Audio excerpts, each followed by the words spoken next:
कई बार अलग अलग ब्रेस्ट के साइज भी होते हैं, ये भी बताते हैं कि आगे चल करके कैंसर का रिस्क हो सकता है? Not at all. ब्रेस्ट में अगर जैसे निप्पल से डिस्चार्ज आने लगे, एक साइड के ब्रेस्ट से क्लियर या ब्लड स्टेन सो रेड कलर या फिर पानी के जैसा स्राव आ रहा है, देन वो आपको दिखाना चाहिए। कि अगर आप रात में ब्रा पहन करके सोते हैं, बहुत टाइट ब्रा पहनते हैं, पुशअप ब्रा पहनते हैं, इससे कैंसर का रिस्क बढ़ता है। जो महिलाएं ओरल कॉन्ट्रासेप्टिव पिल्स ज्यादा इस्तेमाल करती हैं, उनमें भी ब्रेस्ट कैंसर होने के चांसेस बढ़ जाते हैं। जो बच्चे बंद करने के लिए जो कॉन्ट्रासेप्टिव पिल्स होते हैं, जो मेनोपॉज होने के टाइम HRT दिया जाता है, उसको भी हमें थोड़ा जुडिशियसली, मतलब थोड़ा समझ के यूज़ करना चाहिए। नॉट लगातार 5 साल 10 साल यूज़ करते गए, उससे भी आपका कैंसर का रिस्क बढ़ सकता है। आपकी क्या एज में बच्चे होते हैं, तो अगर आप 30 से कम एज में बच्चे कर सकते हैं, अगर आप उनको 6 months to 1 year breast feeding कर सकते हैं, उससे भी आपका ब्रेस्ट कैंसर रिस्क कम होता है। शुरुआत में ब्रेस्ट कैंसर के क्या सिम्टम्स आते हैं? सो 1 इज पेनलेस, दर्दहीन गांठ ब्रेस्ट में होता है, या तो फिर स्किन में कुछ चेंजेस, जैसे स्किन में थोड़ी स्वेलिंग आ सकती है, रेडनेस हो सकता है, निपल के डायरेक्शन में चेंज, या निपल अंदर की तरफ खिंच जाना, या निपल से पानी जैसा या खून जैसा स्राव आना, ये भी ब्रेस्ट कैंसर में हो सकता है। वो कौन सा समय है महीने में एक दिन का जो हम फिक्स कर सकते हैं कि इस दिन हर महीने हम अपने ब्रेस्ट को एग्जामिन ज़रूर करें, फील ज़रूर करें, ये समझने के लिए कि कहीं कोई लंप तो नहीं है, ब्रेस्ट कैंसर के कुछ लक्षण तो नहीं दिखाई दे रहे हैं? बहुत ही अच्छा सवाल है। और ये कई बार लोग बोलते हैं कि पीरियड से 5 से 10 दिन के बाद हमें चेक करना चाहिए। मैं कहती हूँ कि जिस दिन आपने अपना last pad, last cup, last tampon फेंका है, उस दिन आप अपने ब्रेस्ट को एग्जामिन कर लीजिए। हाथ relax by the side, mirror को देख रहे हैं, put your hand on the waist, right turn करना है, लेफ्ट टर्न करना है, ये देखने के लिए कि हमारे ब्रेस्ट में कुछ भी एरिया है जो बाहर की तरफ चली गई है या अंदर की तरफ खिंच गई है। उसके बाद हाथ ऊपर लेना है, देखने के लिए कि दोनों निप्पल का जो स्तर है वो सेम है, या एक ऊपर एक नीचे ज़्यादा मूवमेंट कोई कर रहा है, और फिर फॉरवर्ड बेंड करके सेम चीज़ देखना है, दोनों ब्रेस्ट में मूवमेंट कैसे।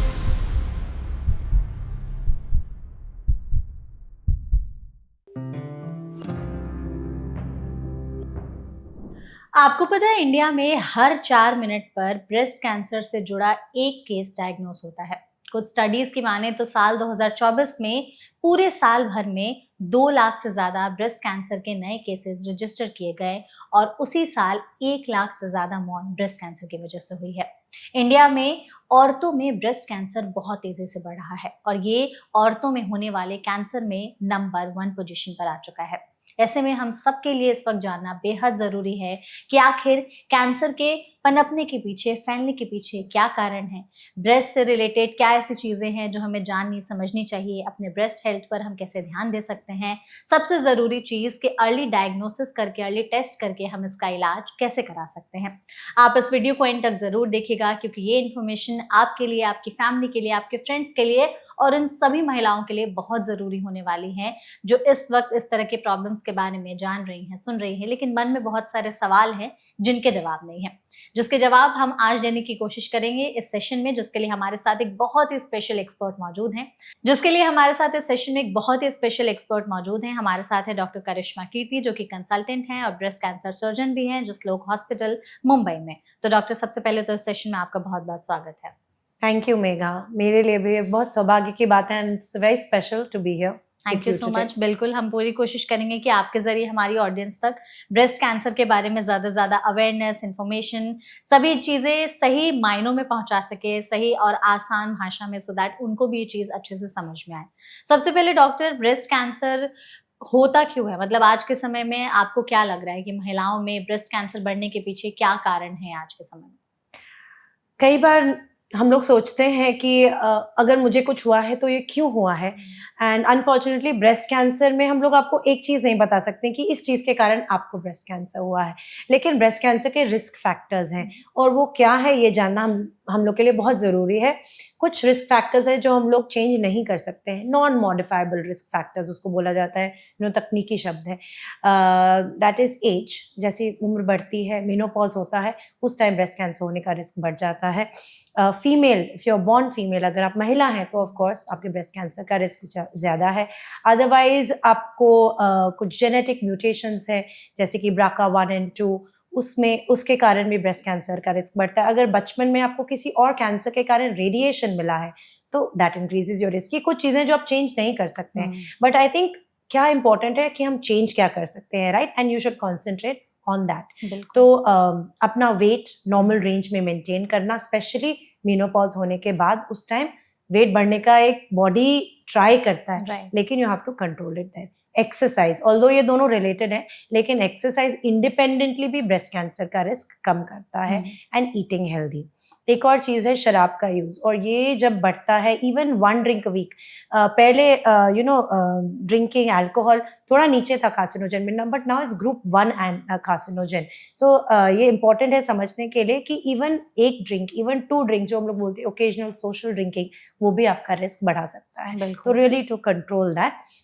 अदर थिंग्स हैं जैसे कि हार्मोन यूज, जो बच्चे बंद करने के लिए जो कॉन्ट्रासेप्टिव पिल्स होते हैं, जो मेनोपॉज होने के टाइम HRT दिया जाता है, उसको भी हमें थोड़ा जुडिशियसली, मतलब थोड़ा समझ के यूज करना चाहिए, नॉट लगातार 5 साल 10 साल यूज करते गए, उससे भी आपका कैंसर का रिस्क बढ़ सकता है। अदर थिंग जो कि थोड़ा बहुत हमारे हाथ में है, आपकी क्या एज में बच्चे होते हैं। तो अगर आप 30 से कम एज में बच्चे कर सकते हैं, अगर आप उनको 6 months to 1 year breast feeding कर सकते हैं, उससे भी आपका ब्रेस्ट कैंसर रिस्क कम होता है। सो ये सब कुछ चीज़ें हैं जो हम लोग थोड़ा चेंज कर सकते हैं, और जिससे हमारा ब्रेस्ट कैंसर का रिस्क कम हो सकता है, और यही कॉजेज भी हैं ब्रेस्ट कैंसर का। लेकिन क्या मैं किसी को देखकर बोल सकती हूँ कि नहीं, इसके कुछ हमारे पास बहुत फिट महिलाएं जो रूरल एरिया से आते हैं, जिनके 6-7 बच्चे हैं, सबको ब्रेस्ट फीड किया है यंग एज से, लेकिन फिर भी उनको ब्रेस्ट कैंसर। सो कोई भी इम्यून नहीं है। पुरुषों में भी ब्रेस्ट कैंसर हो सकता है, यंग एज में भी breast cancer, nobody is immune. तो उसका कोई एक एग्जैक्ट रीजन नहीं है। करेक्ट। आपने जैसे हमें मॉडिफाइबल और नॉन मॉडिफाइबल रिस्क के बारे में बताया कि क्या कैसे हैं, हमारे पास ना इसी से रिलेटेड एक छोटा सा रैपिड फायर सेशन है। हम चाहेंगे कि आप उसके क्विक आंसर्स दे करके जरूर बताएं। तो कुछ हमारे पास लिस्ट ऑफ क्वेश्चंस है जो मतलब ज्यादातर जो हमारी ऑडियंस है वो जानना चाहती है। सबसे पहले कि क्या सिर्फ महिलाओं में ब्रेस्ट कैंसर हो सकता है, पुरुषों में भी है चांसेस ब्रेस्ट कैंसर होने के? यस, और 1 out of 100 breast cancers are diagnosed in males. Okay. और क्या हर ब्रेस्ट पेन जो है, कि अगर आपके ब्रेस्ट में दर्द हो रहा है उसका मतलब कि वो कैंसर ही है? नहीं, और इनफैक्ट ज्यादातर पेनलेस ब्रेस्ट लम्प्स कैंसर्स होते हैं। ओके। और क्या हर छोटी गांठ, क्योंकि कई बार होता है कि आप जब ब्रेस्ट पर हाथ लगाते हो, फील करते हो, तो छोटी छोटी गांठें भी कभी कभी समझ में आती हैं, हर छोटी गांठ इशारा है कि कैंसर पनप रहा है? आई थिंक आपके लिए क्या नॉर्मल है, और उसी लिए सेल्फ ब्रेस्ट एग्जामिनेशन करना ज़रूरी है। अगर आप फर्स्ट टाइम करते हैं, 2 बार करते हैं, अगर स्टिल आपको कुछ गांठ लग रही है, तो आप एक बार डॉक्टर को दिखा सकते हैं। अगर वो भी बोलते हैं कि नहीं ये नॉर्मल है, हार्मोनल, तो यू कैन लीव इट। लेकिन साइज और कैंसर का उतना रिलेशन नहीं है। कोई भी जो कैंसर है वो शुरू में तो छोटा ही होता है, धीरे धीरे करके बढ़ता है। बिल्कुल। जिनके ब्रेस्ट के साइज सिमिलर नहीं है, छोटे हैं, बड़े हैं, या पॉइंटेड हैं, या कई बार अलग अलग ब्रेस्ट के साइज भी होते हैं, ये भी बताते हैं कि आगे चल करके कैंसर का रिस्क हो सकता है? Not at all, not at all. सबके ब्रेस्ट डिफरेंट होते हैं, and this is not related. Breast में अगर जैसे निप्पल से डिस्चार्ज आने लगे, या मिल्क कई बार निकलने लगता है, इस तरीके की दिक्कत, क्या ये एक अर्ली साइन है ब्रेस्ट कैंसर का? हो सकता है, नॉट मिल्क डिस्चार्ज, लेकिन अगर एक साइड के ब्रेस्ट से क्लियर या ब्लड स्टेन, सो रेड कलर या फिर पानी के जैसा स्राव आ रहा है, देन वो आपको दिखाना चाहिए। ठीक है। एक ऐसी बहुत ही कॉमन धारणा है कि अगर आप रात में ब्रा पहन करके सोते हैं, बहुत टाइट ब्रा पहनते हैं, या फिर वो शेप वेयर्स वगैरह पहनते हैं, पुशअप ब्रा पहनते हैं, इससे कैंसर का रिस्क बढ़ता है? बिल्कुल नहीं है। ये सब, yes, as you said, misconceptions हैं, ये सही नहीं है। और यू शुड बी कंफर्टेबल। अब दिन में पहने, रात में पहने, बिल्कुल ना पहने, आपके ऊपर है, बट उससे कैंसर का रिस्क बढ़ता या कम होता नहीं है। ओके। जैसे एक ना पेटिकोट कैंसर था पहले, जिसके बारे में हमने सुना था कि आप कोई एक एरिया पर बहुत दिनों तक टाइटली कुछ बांध करके रखे हो, तो वहां पर फ्रिक्शन होने की वजह से कैंसर सेल्स पनप सकते हैं। राइट। तो वायर्ड ब्रा के लिए कहा जाता है कि अगर आप टाइट वायर्ड ब्रा पहनते हैं, जो आजकल आते हैं, तो उसकी वजह से क्या कैंसर का रिस्क बढ़ सकता है? जो पेटिकोट, दैट इज डॉक्यूमेंटेड, लेकिन वायर्ड ब्राज के कारण ब्रेस्ट कैंसर होना is not documented. And I don't, क्योंकि वहां पर रिब्स होते हैं, पसलियां होती है, तो आई डोंट थिंक कोई भी उतना टाइट पहन सकता है।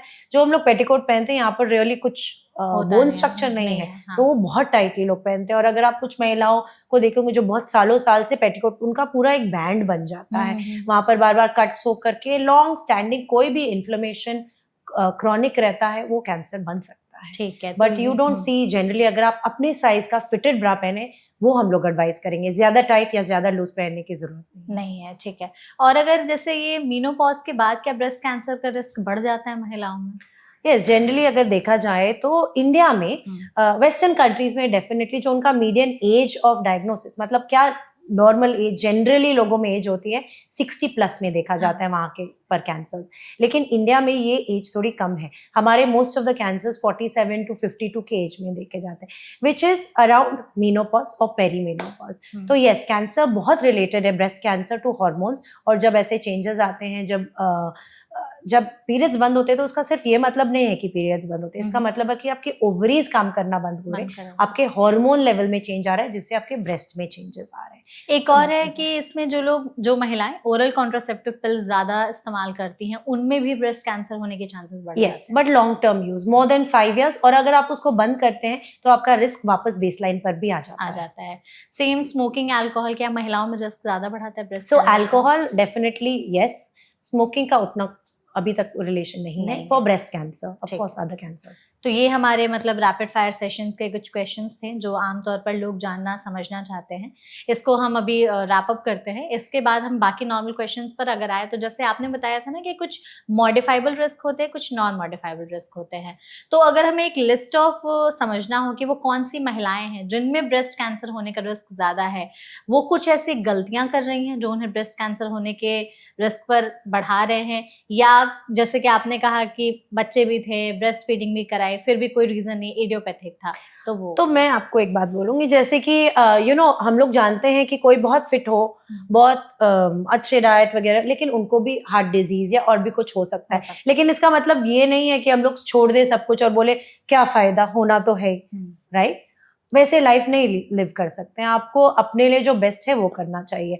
तो but I will tell you, जैसे कि आप पूछ रहे थे कि ब्रेस्ट कैंसर का रिस्क आजकल तेजी से क्यों बढ़ रहा है, and one of the main reasons जो है कि हमारी लाइफ अर्बनाइज वेस्टर्नाइज हो रही है। तो विद इन इंडिया अगर आप देखें तो रूरल एरियाज में only 1 in 64 women get breast cancer, और वही नंबर 1 in 24 है in urban India.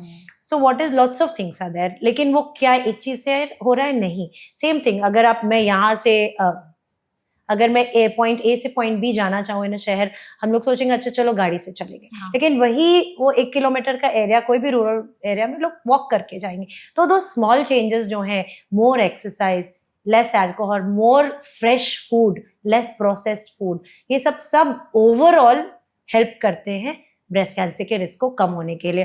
And what message मैं देना चाहूंगी कि अगर आपको ब्रेस्ट कैंसर डायग्नोस हुआ है तो कभी ऐसे लुक बैक करके सोचना नहीं चाहिए कि मुझे क्यों हुआ। एक्चुअली जिनको होना होता है तो हम लोग अपनी तरफ से ट्राई कर सकते हैं, एंड वही है, मतलब दैट इज लाइफ, दैट अपने से आपको जो बेस्ट लाइफ आप कर सकते हैं, यू शुड डू दैट। बिल्कुल। अगर हम थोड़े से लक्षण की बात करें तो आप प्लीज हमें बताइएगा कि शुरुआत में ब्रेस्ट कैंसर के क्या सिम्टम्स आते हैं, क्योंकि मेन यही टाइम होता है ना जब ब्रेस्ट कैंसर पकड़ में नहीं आता है। अक्सर लोग उन लक्षणों को इग्नोर करते हैं और सीधे पता चलता है एडवांस स्टेजेस में। स्टडीज भी ऐसी देखी गई हैं कि ज्यादातर केसेस एडवांस स्टेज में होने पर ही पता चलते हैं। तो शुरुआती लक्षण क्या है ब्रेस्ट कैंसर? यस, डेफिनेटली, और इंडिया में स्पेशली हम काफी लेट स्टेज डिजीज देखते हैं, ऑलमोस्ट 50% ऑफ आवर पेशेंट्स। तो अर्ली साइंस सबसे जो कॉमन है वो है painless lump in the breast. जैसा कि आपने पहले पूछा था, साइज डजंट मैटर, आपको 1 सेंटीमीटर का भी लंप मिलता है, आप उसको डॉक्टर के पास जाके दिखाएंगे। और ये आपको कैसे पता चलेगा? अगर आप अपने ब्रेस्ट को एग्जामिन करेंगे तो ही पता चलेगा। आप नहाते टाइम मेरे को बाय द वे मिल गया, वो ऑलरेडी 2-3 सेंटीमीटर का हो जाता है। लेकिन अगर आप अपने ब्रेस्ट को महीना दर महीना खुद से जांच करेंगे तो छोटी सी छोटी गांठ आपको पता चलेगी। यस, सो 1 इज पेनलेस, दर्दहीन गांठ ब्रेस्ट में होता है, या तो फिर स्किन में कुछ चेंजेस, जैसे स्किन में थोड़ी स्वेलिंग आ सकती है, रेडनेस हो सकता है, निपल के डायरेक्शन में चेंज, या निपल अंदर की तरफ खिंच जाना, या निपल से पानी जैसा या खून जैसा स्राव आना, ये भी ब्रेस्ट कैंसर में हो सकता है। Other than that, skin dimpling, अगर कहीं की स्किन अंदर खिंच जाए, या अभी कभी आप मूवमेंट करके देखते कि अच्छा ब्रेस्ट की स्किन अचानक से ऐसे नॉर्मल है लेकिन ऐसे किया तो खिंच गई, वो भी एक इम्पॉर्टेंट साइन है। और वो जब तक आप अपने आप को एग्जामिन नहीं करेंगे आप कभी नोटिस नहीं करेंगे। अदर देन दैट, कोई भी स्वेलिंग आर्मपिट में या फिर नेक में भी ब्रेस्ट कैंसर के सिम्टम्स हो सकते हैं। आर्मपिट और नेक में भी? या सो आर्मपिट, क्योंकि जब भी ब्रेस्ट कैंसर स्प्रेड होता है सबसे पहले आर्मपिट या नेक में, these are regional lymph nodes, उसके जो Okay. लिम्फ नोड्स या ग्लैंड्स होते हैं वो इस एरिया में होते हैं। तो हम्म। जब भी हमें आर्मपिट में कुछ लिम्फ नोड मिलता है तो हम लोग हमेशा we look back at the breast की वहां पर कुछ गांठ है क्या। बिल्कुल। डॉक्टर यहाँ पे ना मेरा एक आपसे सवाल होगा, क्योंकि मैंने ऐसे बहुत सारे एड्स देखे हैं ब्रेस्ट का साइज बढ़ाने वाले क्रीम्स या मेडिकेशंस जो लोग कंज्यूम करते हैं, क्या ये सब रिस्क बढ़ाते हैं ब्रेस्ट कैंसर का?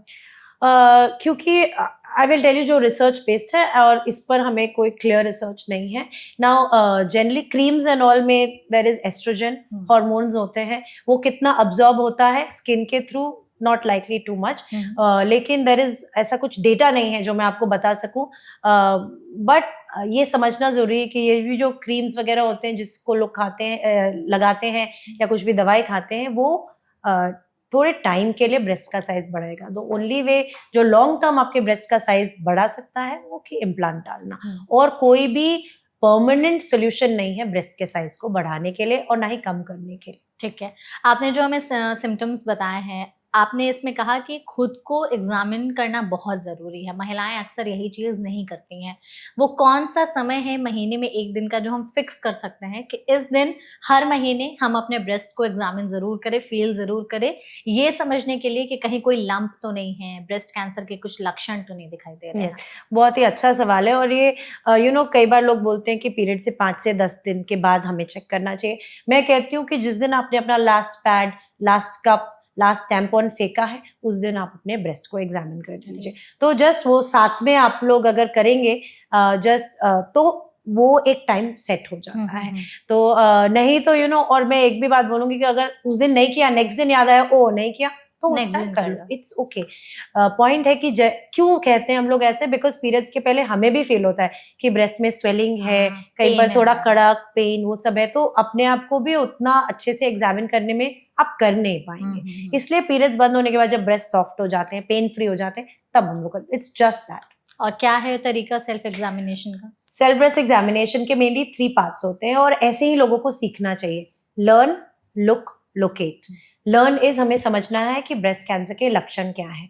तो जैसे ब्रेस्ट में कोई भी गांठ होना, निपल में कुछ डायरेक्शन चेंज होना या कुछ स्राव आना, कुछ भी स्किन में चेंजेस या आर्मपिट या नेक में कुछ भी गांठ होना, ये ब्रेस्ट कैंसर के लक्षण है, इस पर हमें ध्यान देना चाहिए ना। दूसरी बात है लुक, मतलब अपने आप को मिरर में देखना और ये समझना कि कुछ दोनों जो ब्रेस्ट है वो सेम दिख रही है। हम लोग कैसे करते हैं, हाथ relax by the side, mirror को देख रहे हैं, put your hand on the waist, right turn करना है, लेफ्ट टर्न करना है, ये देखने के लिए कि हमारे ब्रेस्ट में कुछ भी एरिया है जो बाहर की तरफ चली गई है, अंदर की तरफ खिंच गई है। उसके बाद हाथ ऊपर लेना है देखने के लिए कि दोनों निपल का जो स्तर है वो सेम है या एक ऊपर एक नीचे ज्यादा मूवमेंट कोई कर रहा है, और फिर फॉरवर्ड बेंड करके सेम चीज देखना है दोनों ब्रेस्ट में मूवमेंट कैसा है। So look is not just बस देख लिया, ये 1-2 चीजें हैं, right left turn, hand up, bend forward, इतना करना है। The third part is locate. Now इसमें हम अपने ब्रेस्ट को अपने हाथों से एग्जामिन करेंगे। कैसे करेंगे, ऐसे नहीं। कई बार महिला आते बोलते देखो मैंने ऐसे प्रेस किया, ये वो आपके ग्लैंड्स है, वो आपको फील होंगे, ठीक है। तो ब्रेस्ट को एग्जामिन करने के ये 3 पार्ट्स के फ्लैट फिंगर पैड्स हम लोग बोलते हैं, 3 फिंगर्स फिंगर पैड्स, इसको अपने अपने ब्रेस्ट को रिब्स की तरफ पुश करके, पसलियों की तरफ पुश करके रोटेट करना है, ठीक है। नाउ आपको जो ये कॉलर बोन है वहां से लेकर पेट तक जाना है। अच्छा। और ये मिड जो बीच में बोन आता है वहां से आर्मपिट तक जाना है। रोटेट या तो आप राउंड एंड डाउन कर सकते हैं या तो clock face, 12 o'clock, 1 o'clock, 2 o'clock, बाहर से अंदर की तरफ आइए और पूरा ऐसे बेसिकली पॉइंट है कि पूरा ब्रेस्ट एग्जामिन करना और लास्ट में निप्पल को प्रेस करके चेक करना है कि कुछ डिस्चार्ज तो नहीं है। आप लेट कर करेंगे, ये लेफ्ट ब्रेस्ट के लिए राइट हैंड से ऐसे और ऑपोजिट साइड के लिए ऐसे। उसके बाद बैठकर आर्मपिट चेक करेंगे, यहाँ पर कुछ स्वेलिंग है, फिर एक बार नेक चेक कर लेंगे। यही सेम चीज आपको उसके बाद खड़े होकर शावर में जाकर थोड़ा सोप लगा करके फिर से चेक करना चाहिए। तो उसमें अच्छे से हैंड ग्लाइड होता है और स्पेशली ऊपर वाली गांठें अच्छे से उसमें पता चलती है। हार्डली 5-10 मिनट का प्रोसीजर जितना मुझे टाइम लगा आपको बताने में, करने में उतना भी टाइम नहीं लगता है। मतलब मुश्किल से 5 मिनट का है। अगर महीने में एक दिन निकाल करके हमें कर ले तो बहुत हद तक केसेस का जल्दी पता लगाया जा सकता है, अगर किसी को है ऐसे तो डेफिनेटली। और आपके ब्रेस्ट पे चेंज आप सबसे पहले नोटिस करेंगे। आप किसी डॉक्टर के पास भी फर्स्ट टाइम जाएंगे तो भी उनको उतना नहीं आइडिया होगा जैसे आपको पता चलेगा। अच्छा 4 महीने तक मैंने डेली हर बार किया नहीं था, इस बार कुछ अलग है, राइट? बिल्कुल। तो वो बहुत इंपॉर्टेंट स्टेप है। डॉक्टर, इसमें ना बहुत सारे लोग कंफ्यूज इससे हो जाते हैं कि पीरियड्स के पहले हमारे ब्रेस्ट में कुछ चेंजेस आते हैं, टेंडरनेस, हेवीनेस, पेन भी होता है कई बार। तो ये लोगों को लगता है कि कैंसर ही होने वाला है या कैंसर ही हो गया है। पीरियड्स के दौरान ब्रेस्ट में अगर चेंजेस आ रहे हैं तो वो नॉर्मल कैसे है और वो कैंसर से कितने अलग होते हैं? वो कैंसर से बिल्कुल ही अलग होते हैं। जैसे कि मैंने बोला कि जो हॉर्मोन्स हमारे बॉडी में होते हैं वो ब्रेस्ट सेल्स को अफेक्ट करते हैं। हाँ। इसलिए ब्रेस्ट में चेंजेस आते हैं, कुछ भी स्वेलिंग इन द ब्रेस्ट, कोई भी एरिया में थोड़ा सा टेंडर मतलब पेनफुल या तो फिर थोड़ा अनइवन भी लग सकता है। लेकिन अगर पीरियड्स होने के बाद वो पूरी तरह से सेटल हो जाए तो वो डरने की कुछ भी बात नहीं है। ना वो कैंसर है ना वो कैंसर बनेगा। बट अगर आप नोटिस करते पीरियड आकर गया फिर भी आपको गांठ फील हो रही है, वो आपको ध्यान देना चाहिए। जी बिल्कुल। अगर जैसे किसी ने इस तरीके के सिम्टम्स को डायग्नोज किया, उनको कुछ अबनॉर्मल फील हो रहा है, लेट्स से पेनलेस लंप है या साइज में चेंजेस या डिस्चार्ज जैसा ही कुछ आ रहा है, तो कोई टेस्ट है जो कंफर्म करता है कि हाँ ये ब्रेस्ट कैंसर ही है? अगर ब्रेस्ट में कोई भी चेंजेस होते हैं तो बहुत इंपॉर्टेंट कि वो आप डॉक्टर को जाकर दिखाएं। अगर डॉक्टर को लगता है कि आपको कुछ करने की जरूरत भी है तो वो आपको एडवाइस करेंगे। अगर आपकी एज थोड़ी यंग है, मे बी 35-40 से कम, तो अल्ट्रासाउंड पहले किया जाता है। अगर उससे ज्यादा है तो पहले मैमोग्राफी जो कि ब्रेस्ट का एक्सरे होता है वो किया जाता है। And that's that. लेकिन एक और इम्पॉर्टेंट बात है कि कुछ भी ब्रेस्ट में गांठ मिलती है ना तो 80% ऑफ द टाइम्स वो कैंसर नहीं होता है। तो ये जो स्टेप फ्रॉम अरे मेरे ब्रेस्ट में कुछ है टू गोइंग टू डॉक्टर, इसमें डिले नहीं होना चाहिए, बिकॉज ज्यादा चांस है कुछ नहीं होगा, चल के दिखा दो, शायद आपको अल्ट्रासाउंड भी ना करना पड़े, लेकिन आपको दिखाना बहुत जरूरी है। अगर अल्ट्रासाउंड के लिए कोई जा रहा है तो सिर्फ ब्रेस्ट का ही अल्ट्रासाउंड होकर के क्लियर दिखाई देता है, लंप से ही पता चलता है या चेंजेस भी बताते हैं कुछ ऐसे? डेफिनेटली और भी चेंजेस बताते हैं। तो अगर ब्रेस्ट में कुछ गांठ है वो तो बताते हैं, लेकिन अगर इन्फेक्शन है या सिस्ट जो कि पानी की गांठ होती है वो है, इन्फेक्शन है, अगर किसी एरिया में जो ब्रेस्ट की जो दूध की नलियां होती है डक्ट्स उसमें स्वेलिंग है वो भी दिखती है। लिम्फ नोड्स का भी जांच किया जाता है जो आर्म पिट में रहते हैं, उसमें कुछ सूजन है क्या तो वो भी दिख जाता है। और ब्रेस्ट मैमोग्राफी जो है वो आप कब एडवाइस करती हैं और उसका प्रोसेस क्या होता है? अगर हमें ज्यादा शक है कि वो कैंसर है तो यंग पेशेंट्स में भी हम लोग एडवाइस करते हैं। नहीं तो यूजुअली 35-40 के बाद ही अगर कोई कंप्लेंट के साथ आता है उनको एडवाइस करते हैं। क्यों करते हैं? बिकॉज मैमोग्राफी पिकअप करता है DCIS जो कि ब्रेस्ट के पहले का एक स्टेप होता है, प्री कैंसर, जो कि डॉट्स जैसे आते हैं, वो ना अल्ट्रासाउंड में दिखते हैं ना हाथ को फील होते हैं, वो सिर्फ मैमोग्राफी में दिखते हैं। और इसलिए मैमोग्राफी भी एक स्क्रीनिंग टूल है जो हम लोग यूज करते हैं to detect early breast cancer cases. कैसे होता है, मतलब प्रोसेस कैसा होता होगा? अल्ट्रासाउंड जैसा ही होता है या कुछ? सो मैमोग्राफी अल्ट्रासाउंड की जैसा नहीं है। अल्ट्रासाउंड में पेशेंट लाइज डाउन, एक हाथ हेल्ड मशीन होती है, एक प्रोब होता है, उसमें जेल लगाकर वो, जैसे कि अगर किसी ने भी कोई भी अल्ट्रासाउंड किया होगा, सेम मशीन को ब्रेस्ट के ऊपर देखा जाता है। ना मैमोग्राफी के लिए एक एक्सरे का मशीन होता है, कभी एक्सरे किया होगा तो एक प्लेट डालते हैं ना। ब्रेस्ट का जब भी एक्सरे करते हैं तो प्लेट ऐसे डालने से नहीं होता, एक प्लेट नीचे एक ऊपर से, ब्रेस्ट को दबाया जाता है ऊपर से नीचे की तरफ और एक बार side to side kind of, थोड़ा सा टेढ़ा ML। तो इस तरीके से जब प्रेस करके उसका एक एक्सरे फिल्म लिया जाता है। बट कई बार महिलाओं को ये थोड़ा पेनफुल लग सकता है। यस, इम्पॉर्टेंट है कि अगर आपके पेन सेंसिटिविटी थोड़ा लो है तो आप एक पेन किलर भी खाकर उस दिन जा सकते हैं जिस दिन आपका मैमोग्राम प्लान्ड है। इम्पॉर्टेंट है कुछ भी परफ्यूम, लोशन, पाउडर उस दिन नहीं लगाने को, और कुछ ईजी कपड़े पहने जो आप निकाल कर आराम से पहन सकते हैं। ठीक है। क्या ब्रेस्ट का MRI भी होता है? तो MRI सब पेशेंट्स में नहीं किया जाता है, हम लोग बहुत चोजन पेशेंट्स में MRI करते हैं। किसमें? यंग पेशेंट्स जिनके मैमोग्राफी डेंस होती है, जिनके जनरली ब्रेस्ट ग्लैंड्स बहुत प्रोमिनेंट होते हैं और छोटी गांठें मिस हो जाती हैं, तो उनमें हम वो मैमो और अल्ट्रासाउंड डेफिनेटली करते हैं और कभी कभी MRI भी उसमें ऐड होता है। जो BRCA1 BRCA2 पॉजिटिव पेशेंट्स होते हैं उनमें हम लोग स्क्रीनिंग के लिए MRI करते हैं, बिकॉज उनको बहुत हाई रिस्क होता है कैंसर या दोबारा ब्रेस्ट में कैंसर होने का भी। And some types of cancer like lobular cancers जिनमें मैमोग्राफी बहुत अच्छे से पिकअप नहीं करता है, वो कई बार अगर हम लोग ब्रेस्ट निपल से डिस्चार्ज आ रही है और हमें कुछ मैमोग्राफी पर नहीं दिख रहा है तो उसमें भी कर सकते हैं। तो बट लेकिन बहुत ही चुनिंदा लोगों में हम लोग MRI करते हैं।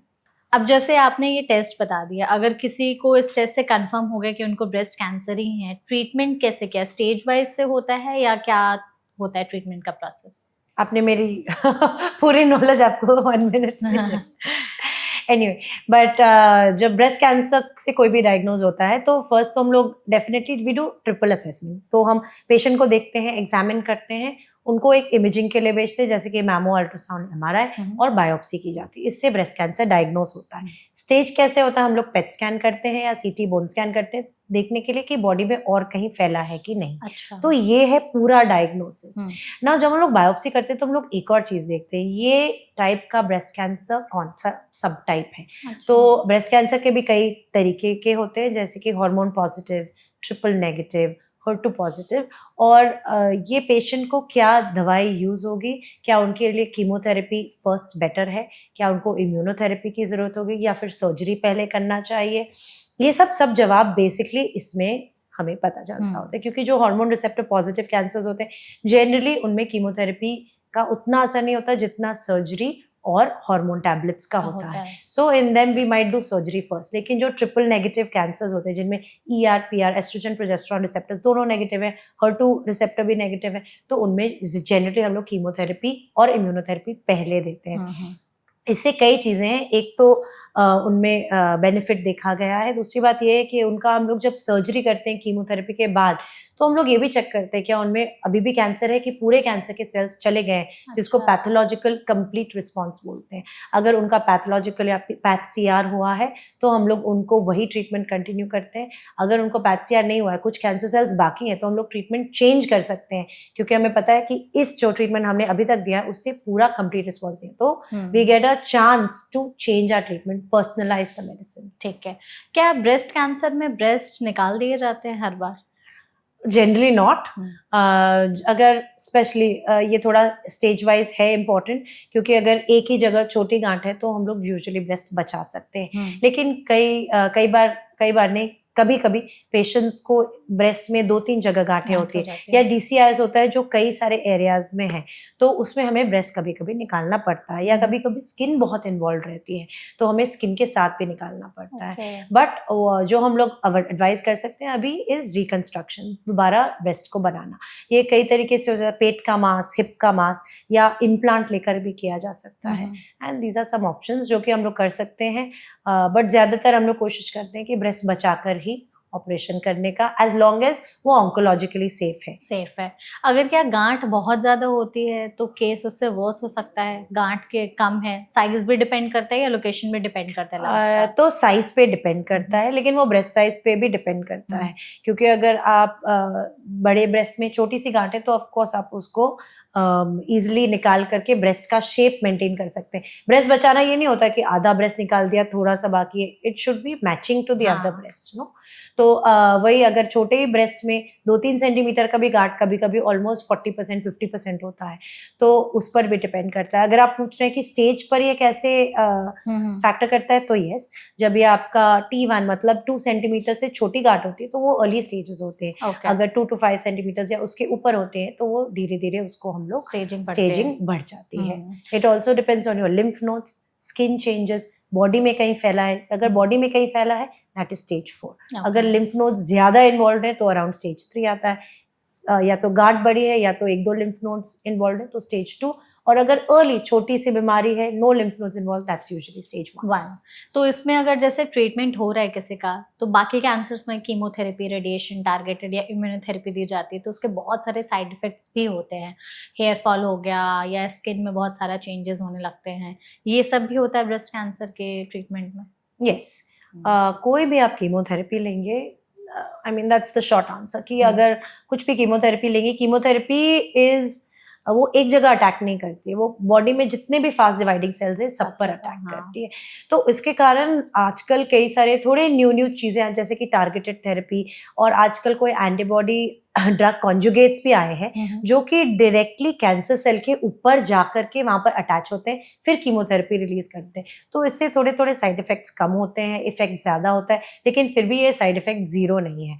आई थिंक हमें ऐसे सोचना चाहिए कि breast cancer treatment is not a sprint, it's a marathon. तो आपको थोड़ा टाइम जाएगा कि आपको 2 कीमो लगे, 4 कीमो लगे, 6 कीमो लगे, लेकिन और आपके बाल चले गए, बट यस आपका जब लास्ट कीमो होगा उसके 2-3 मंथ्स बाद आपके बाल वापस आ जाएंगे, नेल्स वापस रीग्रो।